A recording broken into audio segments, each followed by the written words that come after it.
What's good, everybody? Welcome to 2 Flew West. I'm Donnie B got the beats, along with Nick Baker. And we also brought back our brother, Law Watford, fellow Hampton alum and filmmaker extraordinaire out of New York, particularly Brooklyn. Got to say Brooklyn. Shout out to Brooklyn, you know. Yeah. But what's good, guys? How's your day going? Hey, man, all is well on my side. Can't complain. The Raiders got a win in today. Last second heroics. So saw that. About that, you know, got to take the small things, man. It's the small things. Right. Yeah, everything is good here. Now, D, you always been you always been a Raiders fan? Die hard. You just so happened, yeah. So you flew out there for the Raiders. It's crazy, right? And then they flew to Vegas, but you know, it is what it is. It is what it is. But yes, I've been a long distance fan for a while, so. Forever. It ain't that long distance now. I can deal with it. It's a reason. Right. Why not? Right. Yes, sir. Yeah, I gotta say, he was talking about them when he was back in high school. Like, he was just like, bro, like we're from the area. I don't even understand how you even put your mind to be a fan over there. But you've been that ever since. So it definitely ain't a bandwagon because they ain't had a band or a wagon for a minute. Yeah. It is what it is. Yeah, but speaking of which, too, you know, I had Darren Waller on my fantasy league, and he gave me 45 points just off the rip. So shout out to the Vegas Raiders. He's a must. Gotta have him. Brick wall. Yeah, but so you know, having this, we decided to have Law back, man. Law, you actually just put out a new piece, right? And then you just screened it in New York. Tell us a little bit about it. Yeah. It's a short film called Catharsis.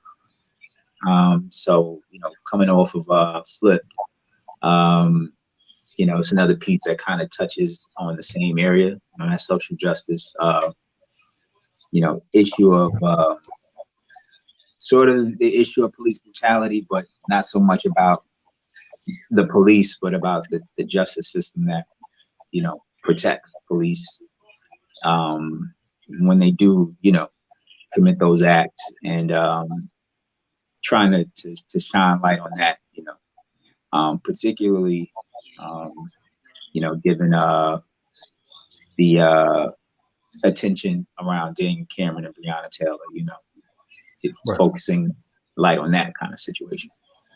Right. Got it. So what, just in thinking about you kind of writing this film, because you're the writer as well. Yeah. Right? Mm-hmm. Writer and director. Get it in. What just was your motivation or inspiration behind writing this film? It's funny. I had the idea like years ago. I'm trying to remember which police killing it was that like spawned it, but it was definitely one that was like 4 or 5 years ago when I thought about this, you know, concept. It's like, you know, when I saw in my head what I wanted to do, what the character was going to do, you know, that was like 4 or 5 years ago. So if I had to plot, it would have probably been, because I'm thinking about the ones that affected me the most, it would have maybe been Alton Sterling, but possibly Philando Castile. I think they happened within the same month, in like weeks of each other, right? Mm-hmm. And so, you know, the idea marinated, and went on and we did other things, did Flipped, and just being on the grind. And then after coming off of Flipped, like right before Flipped, I was like on the verge of like, man, I'm gonna stop making films. I'm not making any more short films. Just I'm blowing money. They're not getting out there. It's not getting runs in these festivals, And then when we did Flip, that kind of reinvigorated, and coming off of that, I had this urge. I was like, I need to shoot something, something, anything. And I wrote one short film that I knew I wouldn't be able to do because the weather was changing. So I was like, I need to write something that I can shoot inside. And then my mind returned back to this idea because I actually saw it so clearly that I thought I had already written it. So I was like looking through my notes, like, what would I have called it? Because I know that I wrote it. I know I've even described it vividly, what happens to, one or two people in this story. And it didn't. It turns out I hadn't written it. So, like in one afternoon, like literally in the course of like 2 hours, I just wrote the script. And it's not long. It's like, 15, 20 pages, but, it flowed out. And again, it was to draw attention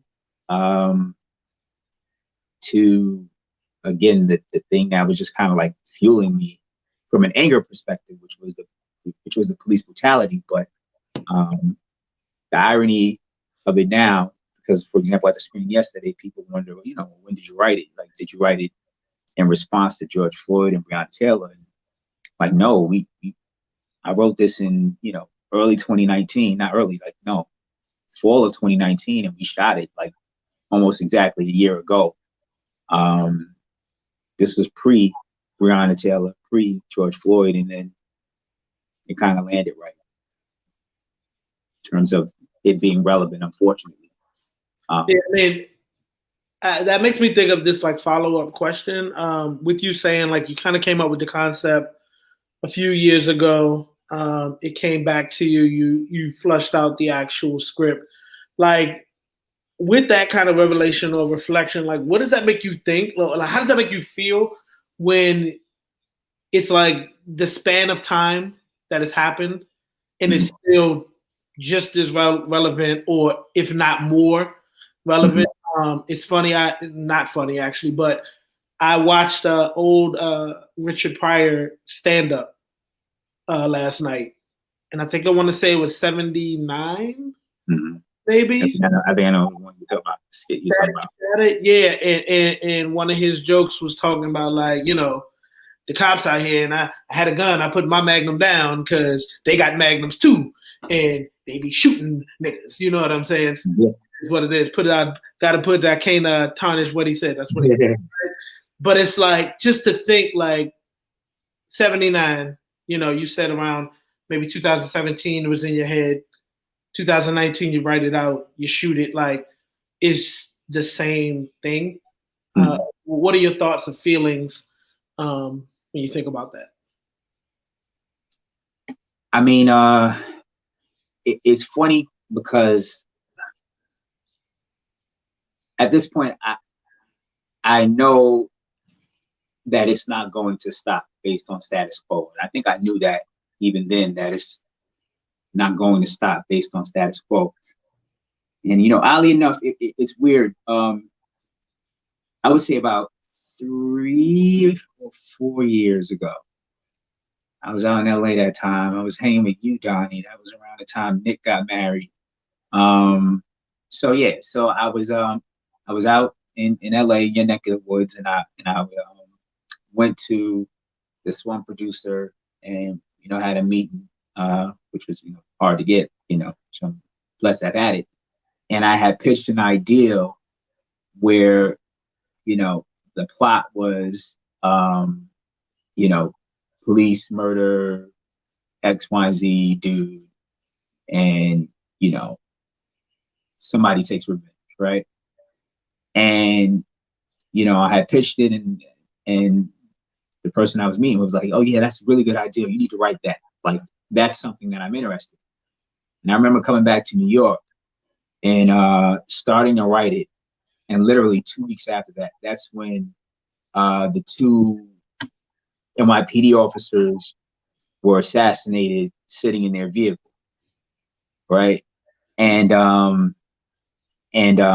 it was an Asian officer and a Black officer. And I was like, oh shoot, I can't write this, right? Like that, I can't write this after that, right? And surely after that, like something's gonna change, right? Like people are like, people, maybe police would be like, hold on a second, we need to figure out how to tamp down on our end so that we don't begin to inspire essentially terrorist acts against us, right? And then after that, you know, probably months after that, another police killing here, another police killing here, another, you know, and it was like, you know, and every time I would want to go back to write, you know what I mean? I would think, nah, you know what I mean? I couldn't write something that where the character is taking revenge on an officer, you know what I mean, for what they had done to their child, like, you know, felt irresponsible. But then what I realized is every time I was inspired to write, it was when I was angry. And with seeing nothing change, I realized that I almost now had like almost a responsibility to write from the anger, you know, because if I don't write from the anger, then the anger is, I won't say the anger is not going to be communicated. It's going to be communicated, right? If it's not communicated through art, it's going to be communicated through buildings being burned down. You know what I mean? Which is what we saw, or more acts of violence, which ironically enough is what catharsis means. You know what I mean? Catharsis is the process of basically venting anger to not let it become repressed and explode into something bigger. You know what I mean? So that was the thought behind writing it. And when you asked the question about, you know, how do I feel about nothing being changed? I think that the conversation in this film is hopefully what's going to, it takes the conversation in a different direction. It takes the conversation in the direction that I hear a lot of Black conversations going behind the scenes. And then now it's like, no, it's not behind the scenes now in this film. It's just like, now it's in the open. And now that it's in the open, maybe the people who are in decision, the people in power, like look at conversations like this and be like, wait, it's like, they're talking like that. Like Black people are that angry. They're that emotionally spent that, you know, they would begin to approach the subject of justice from this angle. You know what I mean? Yeah. Absolutely. I mean, I think you bring up a lot of good points, because I do think there's always a lot of anger. There's a lot of sadness as well, but anger usually pops up when these incidents happen. I think sometimes it feels like the anger can get very tunnel vision, like focused on, like you said, one aspect. Police tend to be the focus of it, not to say that they don't play a certain part. But I think you bring up great points that, like, if the system doesn't change, the legal system, the justice system, then these things will continue to happen. Because, you know, while we all know all cops or all police aren't bad, like they're just not.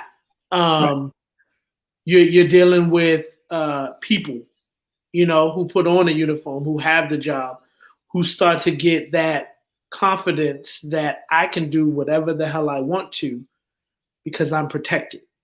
You know what I mean? By a loophole or by something in the law that says I am justified for doing what I did.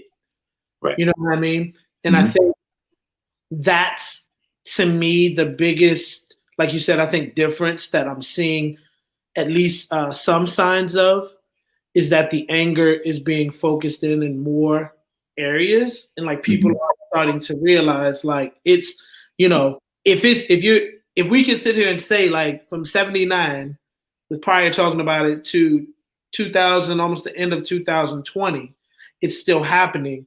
It's not as if the police are the same people that were cops. You know, it may be some, but it's probably not the same guys that was there in 79 who's doing what they were doing that it is in 2020. Right. So it's not just like, oh, it's not like you can pinpoint it to a certain amount of people. It's a mindset. That's one part of it that certain people have. And I think the other part is that mentality that I'm untouchable. You know what I mean? These are systematic things that have been built through time that have to be broken. Like those have to be broken. I mean, they're already broken. I guess fixed, I guess is a way to say it, but I feel like it is to an extent intact. So it needs to be broken and rebuilt. Yeah. So when I say broken, that's kind of what I mean by that. But that's kind of my reflection on just the thought of the time period. And like it goes back way further than that. Just that was something recent that I kind of had in my mind about the time period. So yeah. Oh, Donnie. You on mute, Donnie. Sorry, it's interesting to me that you say that because we always kind of have these weird parallels. But I was actually just watching the Fresh Prince reunion, and you know, just going back, you know, just how impactful that show was. But there was like one of the episodes that I forgot that I thought it was like a very, very hilarious passage was when Jazz is on trial. It was like, you know, they was reading him his you know, rights to take the stand, and he was like, "I'm not putting my hand down because he got a gun." You know what I mean? Mm-hmm. But yeah, and I forgot completely about that until I seen that episode, and I just got really swept up with you know, like I was crying and everything, like laughing because it was like, yeah, I forgot how hilarious that was. But it was saying, damn, that's interesting to see at that time, you know, way back then, and how we still clamor for the same rights, the same thoughts, and no changes being done. Just, you know, that was my moment of clarity. But you know, it's still a real murky topic because I ask both of you guys with regard to what Catharsis stands for, you know, the tone and how it overlaps our, you know, current state of affairs, kind of like life imitates art, imitates life, so to speak. Mm-hmm. How do you feel about, like, do you feel that all of the and I guess again directed to you, Law, with the fact that you know you actually created this project, and you know, it's, you know, projects like that are flowing and, you know, moving, they have lives of their own, really. Mm-hmm. Do you feel it's pertinent to say that are we actually speaking to the right frequency of the stuff that's being done? I mean, you know, kind of like, are we really triaging the exact issues that will get us the change that's necessary, or are we repeating the same issues because we don't know exactly how to diagnose what's actually wrong? Yeah, I think that. Yeah, myself. No, that's a good question. What I'll say is, I think, and when you were speaking about the clip from the Fresh Prince, that's what I was going to actually make the point, that I feel like we've done a lot of identifying. This is the problem. This is the problem. This is the problem. This is the problem. Look at the problem. Man, what's up with the problem, right? And I feel like now is the time, like you say, to triage, right? Like we know the general problem is a gunshot wound, right? But no, that's not the problem, right? When you start, the surgeon gets in there, where is the gunshot? Did it hit an artery? Did it hit, right? Do we got to do this? Do we got to cauterize the wound? Do we got to stitch? You know, there are all sorts of things that happen to identify and fix the problem. So with this film, that's what I wanted to do, right? So, for example, when we talk, and Devin mentions like the system is broken. And when we identify the problem, we do it from, I guess, the point where it's visual and visceral, right? So we got the video is visual and it's visceral. So the problem is police, right? Which it is. It's a culture of police. And I say that as somebody who comes from a law enforcement family. Like, people, I think they're surprised when they like see like a lot of what I say, you know. My family's law enforcement, like some high level NYPD, right? Department of Corrections, like that's what paid for my life, which is a father who's a corrections officer, right? Uncle who's a corrections officer, another uncle who's a corrections officer. You know what I mean? Godfather's NYPD, cousin NYPD, godbrother NYPD, right? But there is a culture, but the culture doesn't exist in a vacuum, right? So there's a culture in the police department, which commingles with the culture in the justice system, the prosecutor's office, right? Which commingles with the entire legal system, the judges. But the thing is, if you can I feel like if you can fix one, you can begin to fix the other, right? So no matter what the culture in a particular police department is, right? And the culture probably more than likely is going to be a culture of power, right? And that's what it is. You will respect my authority, like, you know what I mean? Like, that's Cartman, but that's real talk, right? It's a, you will respect my authority, and if you don't, I will enforce my authority. They're not enforcing the law; they're enforcing the authority most of the time, right? Mm-hmm. But if there's abuse on that end, and it reaches the point where you appoint a prosecutor, and the prosecutor can justly look at the evidence and say, yes, there was a violation of somebody's rights in this regard here, and hold consistently that other system accountable, then that other system will change, right? The other system, the police, the system of the police department will say, hold on, we're beginning to have too many officers who are going to jail, spending a year in jail, having criminal records, right? For us to allow this to sustain our system. So we got to make changes to our system. You know what I mean?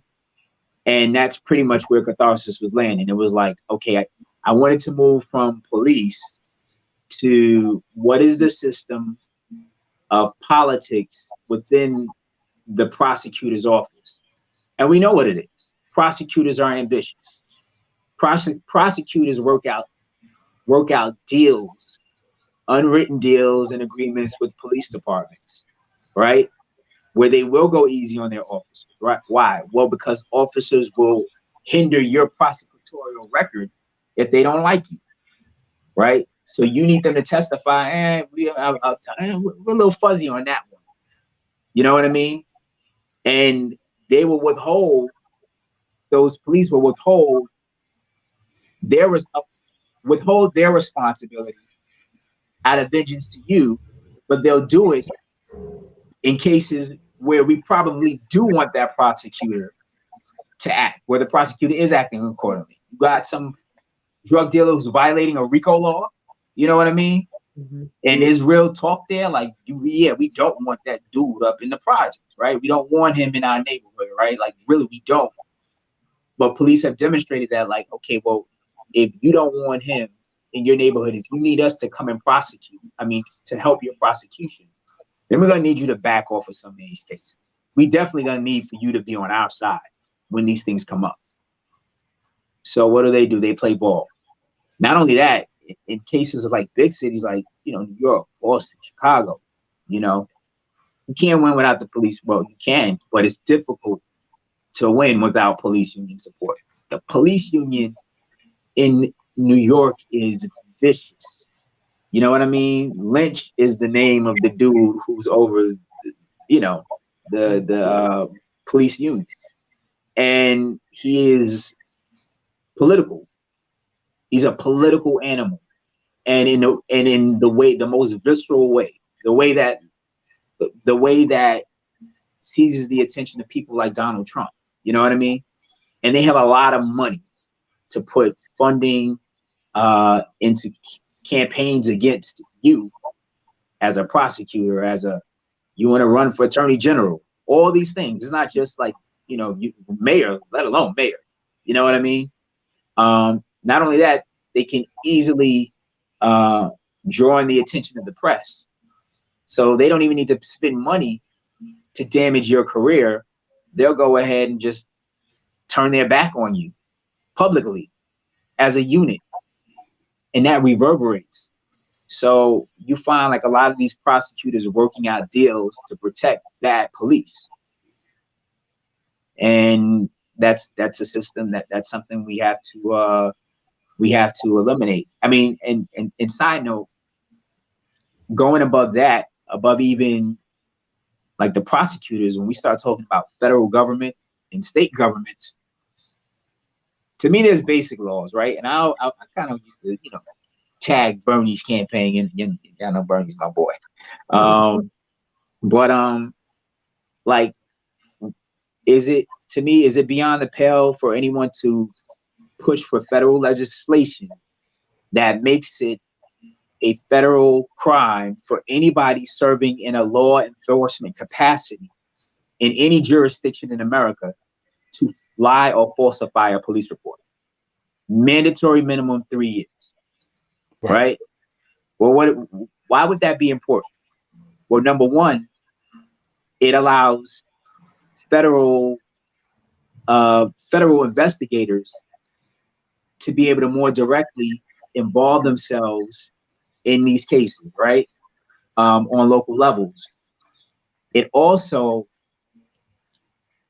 places a level of, hopefully, fear in officers who lie to back up fellow officers, which is a part of the culture. Like, I don't even, no honest cop would even lie about that, right? No honest cop would be like, yeah, we don't. No, you do. We know, right? So if I know that I have a wife and 2 kids, and this officer who I ride with, who's my boy, just ran up and cracked somebody's jaw, you know what I mean? Because the person didn't respond to a command, I'm going to think twice before I say, yeah, the person turned around and swung at the officer, right? Because I don't know how many other witnesses are around. I don't know if there's any camera around.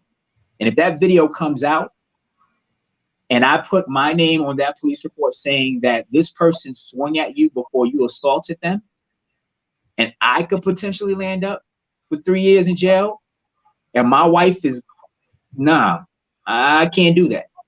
And as an officer who is responsible, I'm not going to ask my fellow officer to put themselves in that situation. You know what I mean? I'm going to be like, I mean, you can't. Like, who's really going to ask, yeah, I know, yeah, I'm going to need you to lie on me for this. Nah, it's harder to do that, right? If I know that it's going to go above the prosecutors who we strike deals with on this local level, if I know it's going to go above the state level, where these local prosecutors can call the governor, or you know what I mean, or somebody in PPA can call the governor, look, governor, you want our support for this next campaign, I'm going to need you to. Once we elevate it to the federal government level, where they don't have that power, I think we can change. So, yeah, long story short, I just had to get that out. Triaging the issue. Triaging the issue. Yeah. I mean, I think. Oh, go ahead. No, I mean, I was just gonna like piggyback a kind of a side thought that I was having when you guys were talking about Allah, when you brought up like the bullet wound, right? I think another thing that tends to happen is that in the bullet wound reference, it's like a doctor comes in and says, okay, here's where the bullet wound is, here's what we need to do, right? But then another doctor comes in and says, well, I see the bullet wound there, but I actually think we have to go over here and operate over here, right? And then another one comes in and says we need to operate somewhere else, to where all of them say, you know what, forget it. We're just not going to operate, right?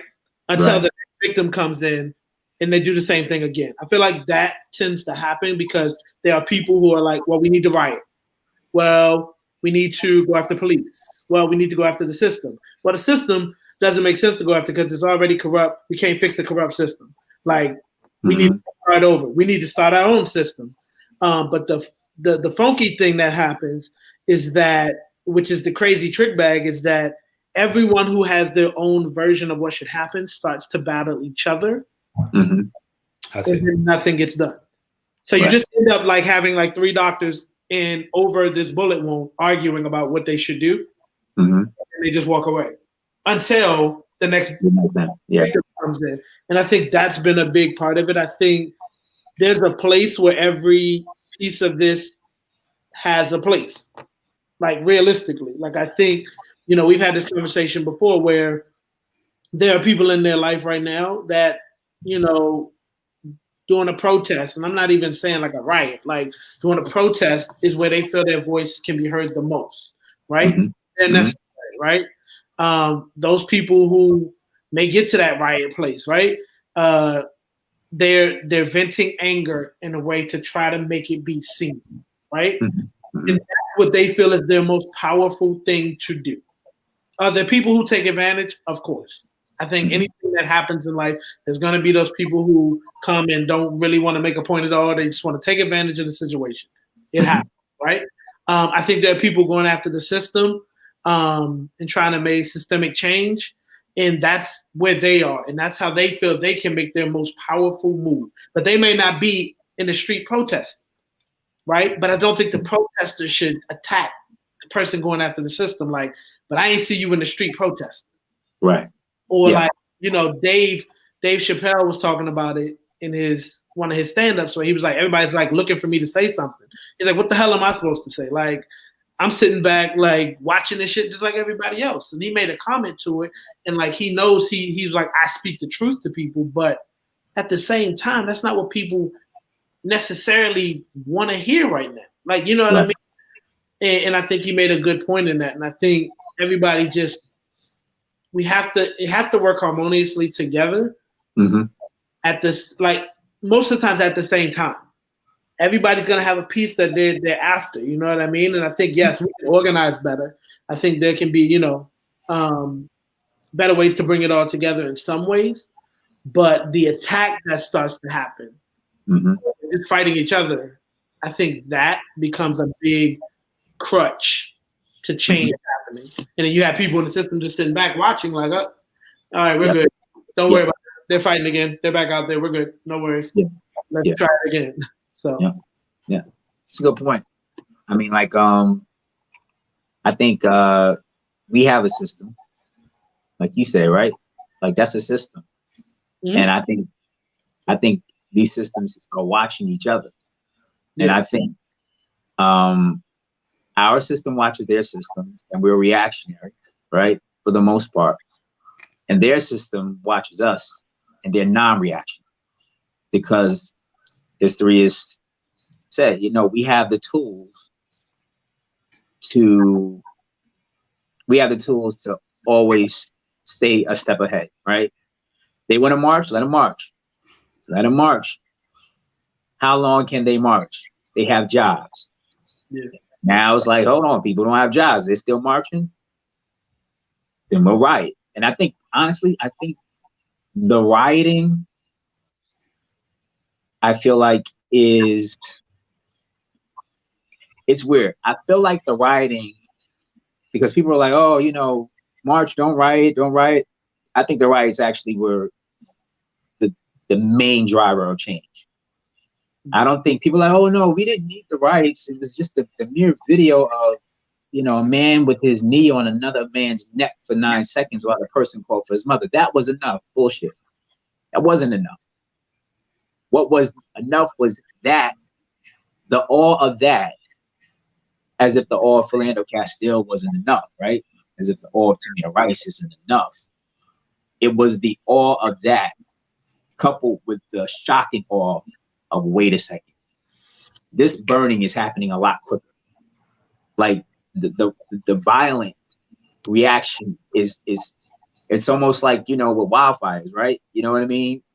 You know, if you don't really put it out, all it takes is for a little of the ember to strike another branch, and then, you know, the wildfire starts again.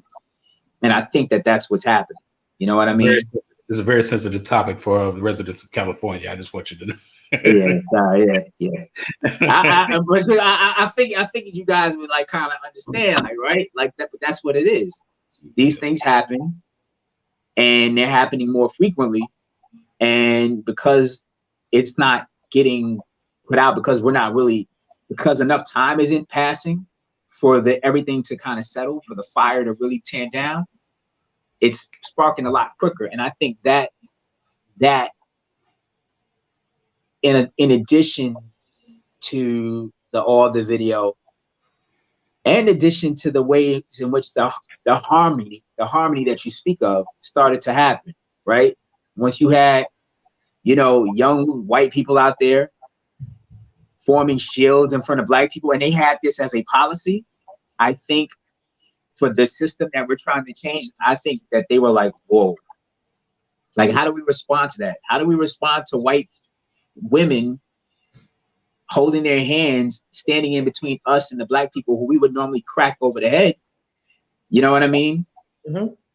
We don't know how to really deal with that.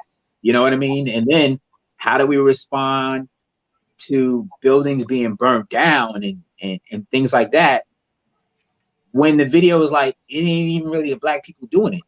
It's the sons and daughters of people who look like us. How do we respond to that? How do we respond when their system starts to unify? It starts to look like it did in the civil rights movement. You know what I mean? Yeah, that's a good point. And it's also like, when you think of a riot, like, there's always this, mixed emotion around, oh, the rioting, they're so violent, they're burning things, they're tearing it down. But, you spoke of George Floyd, that 8 minutes, 46 seconds was a riot. Yeah. It was just on a person. You know what I mean? When we're watching Black men get beat up, or like, when we're seeing them get shot, that's a riot. Yeah. On a human being, though, right? Yeah. And it's funny, the people who will say, "Oh my God, you burned the building down, you're a thug," in the same breath can be like, it was warranted to do this to this Black man, right? Right. And I think, sometimes people say, like, if that was your son, when people ask that, if that was your son, what would you go do? Or what would be the limit to what you would go do? Mm-hmm. You know what I mean? Mm-hmm. Not understand that anger. Like, somebody tried to make a post and they said something about, like, with the election, and it was like, oh, see, look, all these protests and no riots, right? And it was like, somebody responded like, you lost an election. This person lost a life.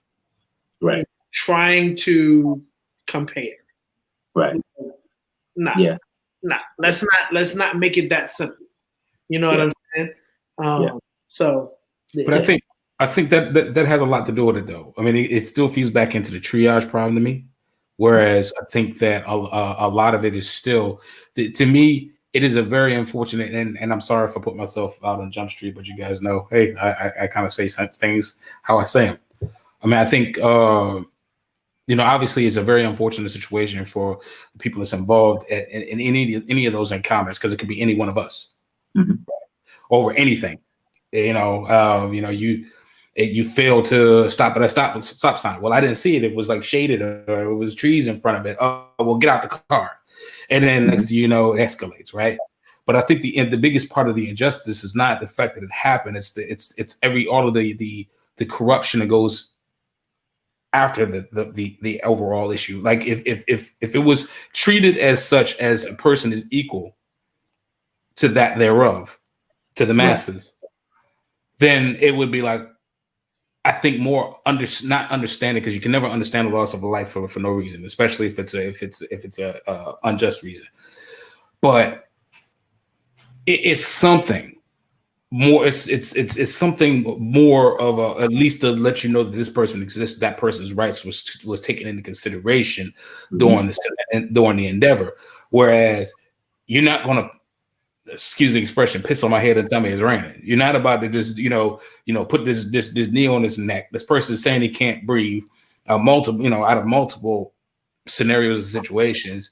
And this violence lost a life. If that was a dentist that was trying to subdue somebody that was attacking their loved one, that dentist would be facing some formal charges. You know what I mean? And I mean serious ones, because that's a loss of life.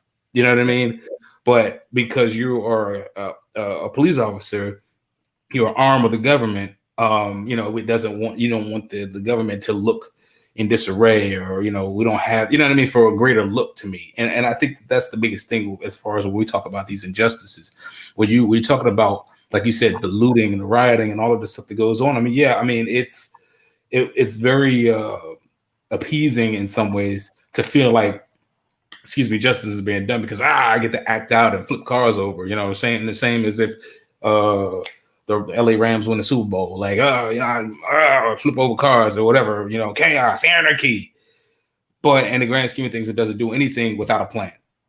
And that was always my issue with all of the things going, you know, from the start of the whole thing. And again, maybe that's just how I'm wired, to look at it from a perspective of, okay, this happened, and you have every right to be upset and every right, you know what I mean? But I think that's the thing that separates us as humans, is to be able to have the logic, or to be able to see, to evolve in the process of a scenario, a situation like this, to be able to still see change done by way of show of force, right? But I what justification does George Floyd get when people burn down the Target or the Woolworths? You know what I mean? Like, that doesn't do anything for his life. You know what I think it is? I mean, it goes back to what I was saying. Like, I think everybody has, or is in a certain place, and they process it the way they process it. There will be people who the first thing they think is, okay, we need to make a plan to address this, right? I can liken it to like being in a relationship, right? And let's say, you know, you and your lady are having an argument, right? They're the people who need to, you get upset, you got to walk outside and scream. Ah, oh my God, right? Scream, right? That didn't necessarily do anything to fix the problem, but you needed to release that anger. Like, it needed to come out, right? And I think people are just in that, to where there may be people who can have that same argument in a relationship and go ahead and sit down and say, okay, we need to talk this out. Like, we're both upset. We need to figure this out. Let's have a conversation. Let's bring it down, right? And I think that it's people are in different places, but it doesn't mean that, I don't think that all of it doesn't hold a place.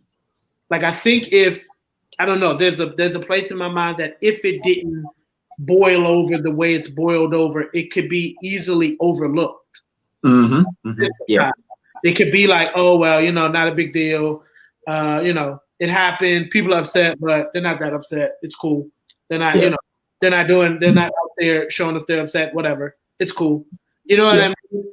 Kind of like, again, going back to the relationship thing, if you're in an argument and the person you're with doesn't say anything, or doesn't give you no sign of anything, and they just kind of like, you know, your mind one might be like, oh shit, something's off.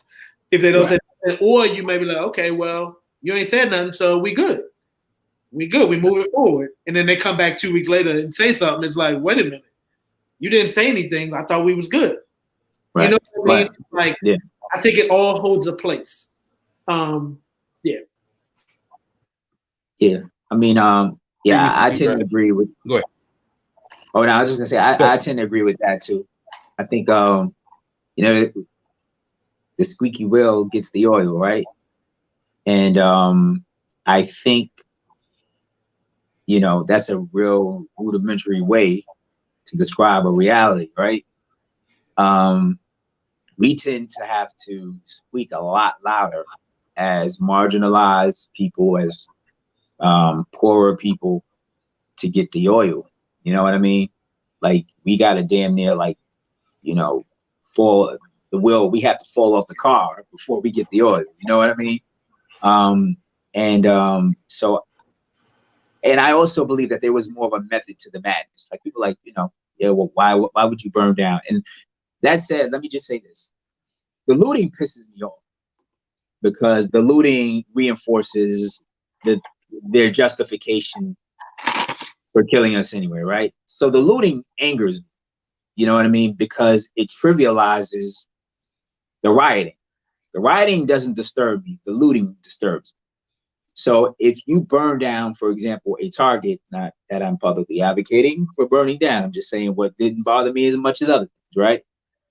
But if you burn down a Target, when people say, yeah, we're burning that down, why? Well, because the people who own Target is one of the richest companies in America. And Target doesn't want their buildings burned down. So what Target is going to do, Target is going to use the power that they have to pick up a phone and get the White House on the line, which they have the power to do, or a governor on the line, and they're going to say, you need to fix this shit. Why? Well, because we have 4 stores that's burned down, right?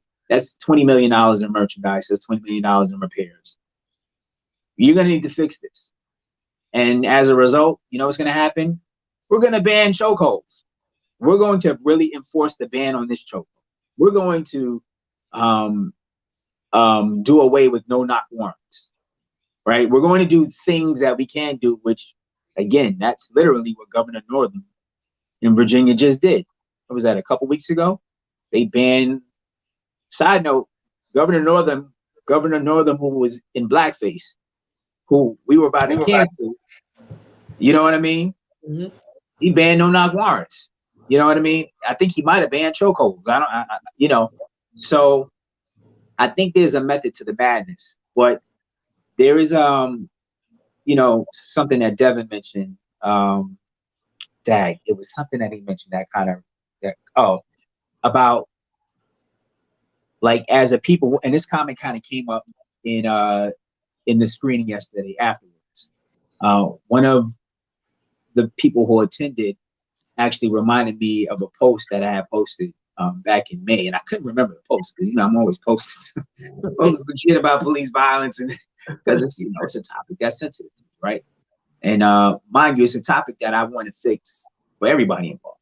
I don't want people who are decent, those folks who like my family, to be looped in with these badass corrupt cops, right? I want policing to be what it should be. But we are the only people, legitimate people, because I didn't know what she was talking about then, and it came to me today.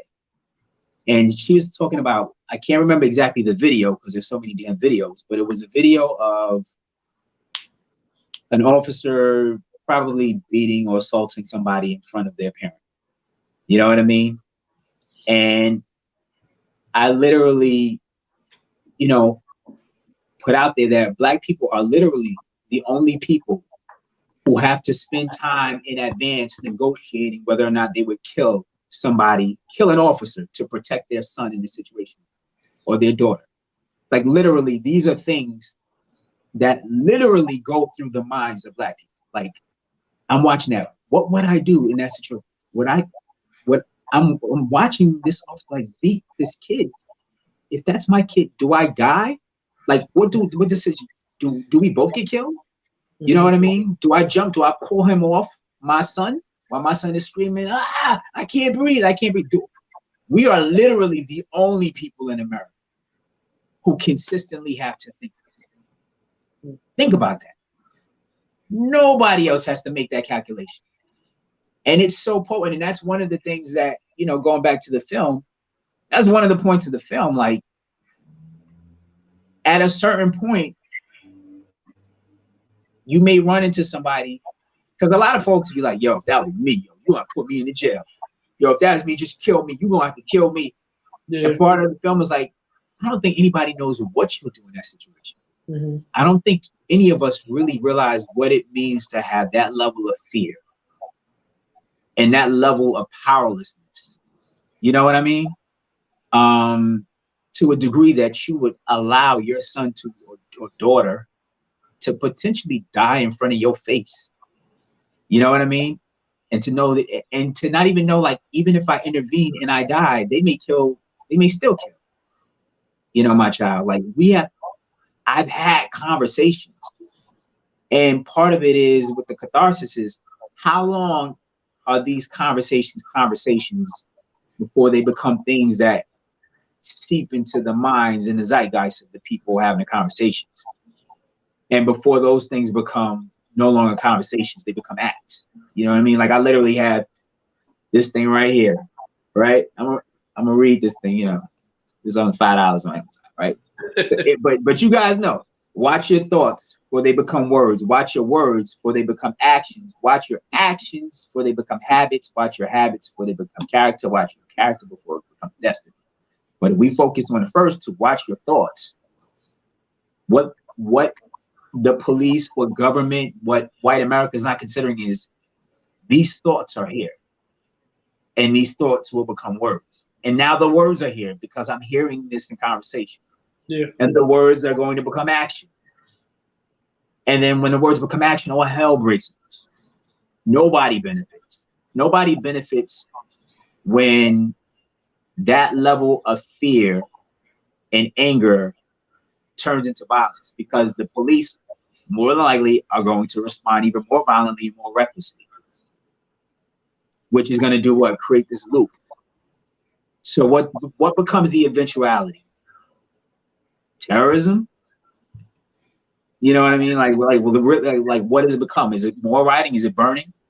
Is it more sophisticated burning? You know what I mean? There are two lawyers got arrested in our standing trial in New York for bombing a police NYPD cruiser, an empty one with a Molotov cocktail. Think about that. Think about that. George Floyd's killing inspired two college-educated, post-college degree people to bomb an NYPD cruiser with a Molotov cocktail. You know, and that's, again, the definition of catharsis is the venting or the anger, the release of that emotion.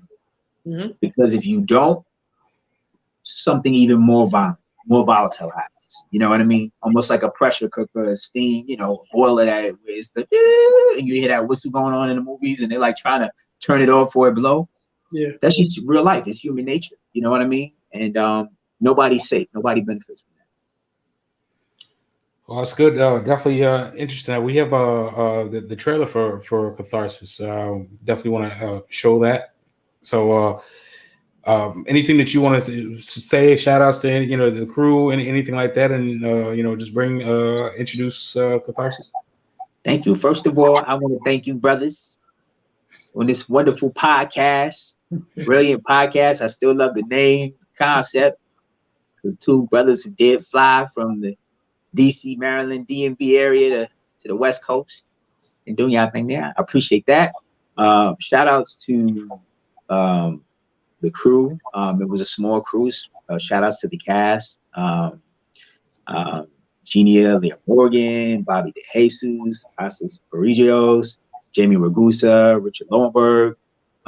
Shout outs to Tyler Street Films for always backing and helping to push it out and supporting financially. That's Jack and Tiffany. Shout outs to Pepper, who was my dog who made a cameo in the film. And of course, at the end of the second screening, one of the people was like, yeah, we want to, shout out to Pepper, the dog. And I was like, oh, she just passed away 2 weeks ago. You know what I'm saying? Like, oh man, I'm sorry, I didn't know. But no, shout outs to everybody who was involved and the folks who came out for the screening, to weather the storm during COVID, was it's not an easy deal.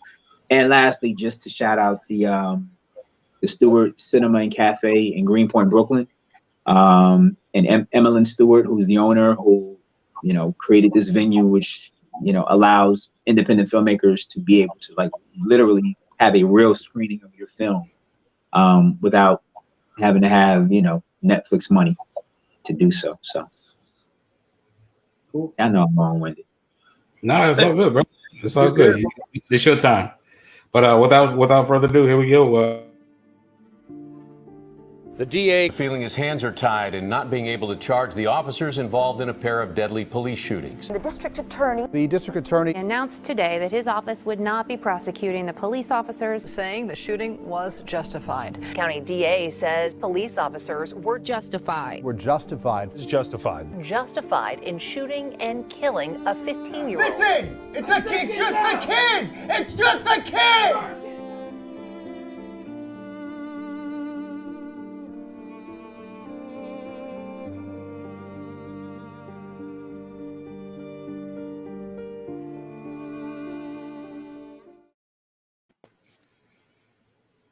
Indeed, yes, indeed. Thank y'all. Yeah. No, we are coming to the end, but Law, what are your kind of plans now? I know you had the screening yesterday. How do you plan to make the video available or the movie available for people who may want to see it? Like, what's next? Initially, we normally would try to do the festival route. One of the things that COVID has kind of put, me in a position to realize is that maybe the festival route is not quite the route anymore, because people aren't going to festivals. So the idea was we were going to just put it online and try to, instead of spending their money on those festivals, kind of really push it online and hope that it catches, right? So that's still the goal. We're going to give it another few weeks just to see if a couple of the opportunities that came up pan out with it. And, after that, we'll kind of see that. Actually, the short film is proof of concept for a pilot that we wrote in a very similar vein. And the real goal is to be able to present the short film along with the pilot, the deck, everything, just to folks who are willing to put the resources behind it to tell like a really in-depth, compelling story. You know what I mean? And something that really is going to move this conversation along and really jolt people. I think we need to be jolted now.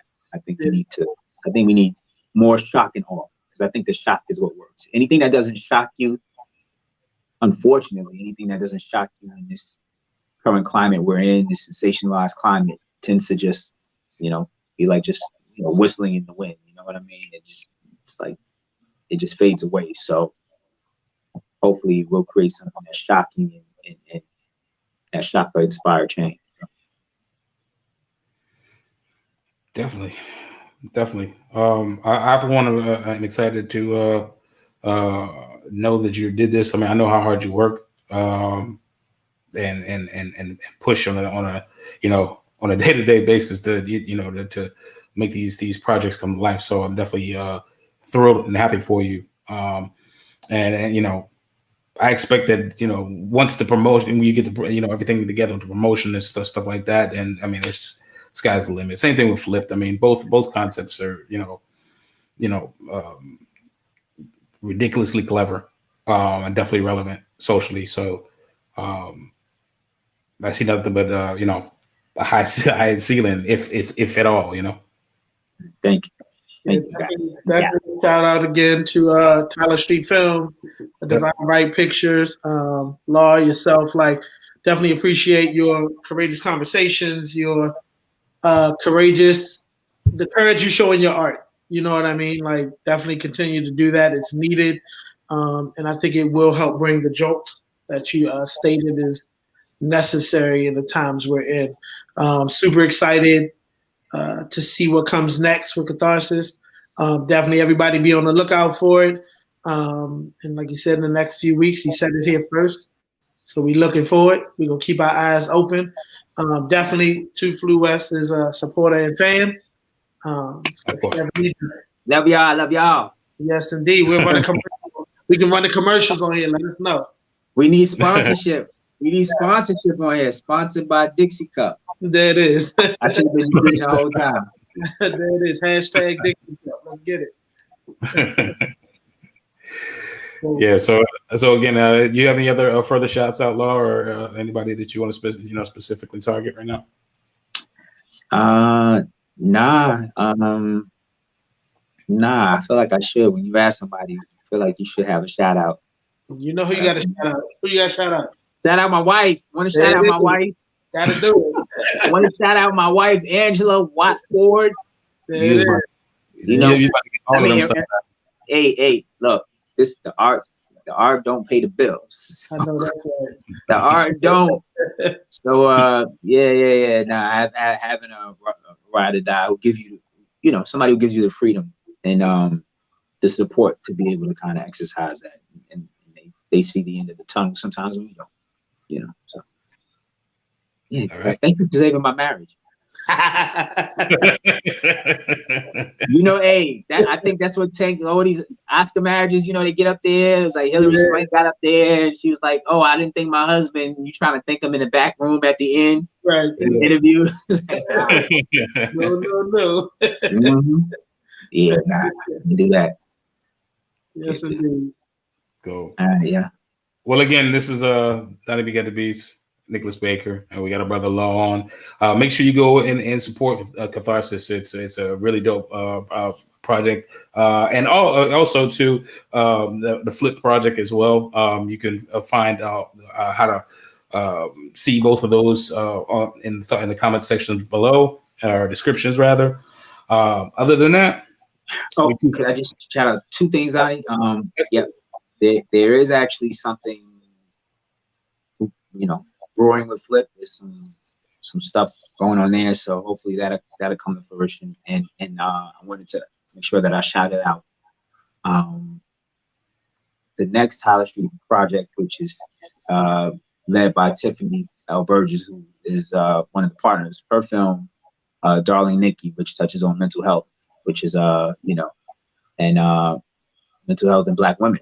So I want to make sure that I shout that out, and that was shot and that's being edited now. So just want to make sure that it's a big rhythm of things going on right now, harmony. So nice. Thank you for that. Again, shout out to Tyler Street Films, as well as Divine Right Media, Digital, all of the above. Again, this is 2 Flu West, Donnie B GotDaBeats, Nicholas Baker, Lawrence Watford, and we out, ladies and gentlemen.